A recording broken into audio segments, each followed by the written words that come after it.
ছোট্ট এক গ্রাম, কাঁচা রাস্তা, খড়ের ছাউনি ঘর।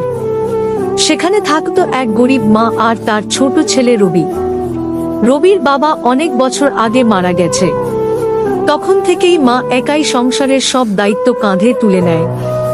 ভোর হলেই মা অন্যের বাড়িতে কাজ করতে যেত, কখনো বাসন মাজা, কখনো মাঠে কাজ, শুধু ছেলেটাকে মানুষ করার জন্য। রবি ছোট থেকেই মায়ের কষ্ট দেখত।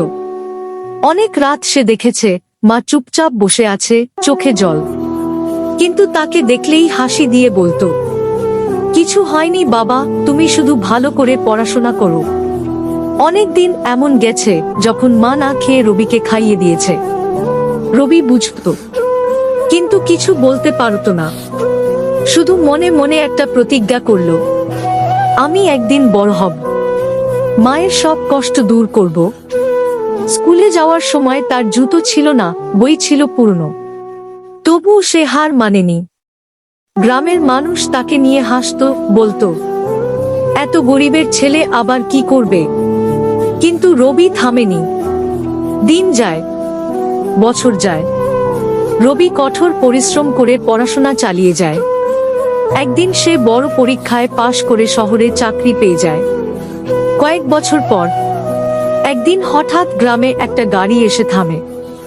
সেখান থেকে নামল সুসজ্জিত এক যুবক। সে রবি। গ্রামের সবাই অবাক। রবি দৌড়ে গিয়ে তার মায়ের সামনে দাঁড়ালো। মা তাকে দেখে কেঁদে ফেলল। রবি মায়ের হাত ধরে বলল, মা, আজ আর তোমাকে কষ্ট করতে হবে না।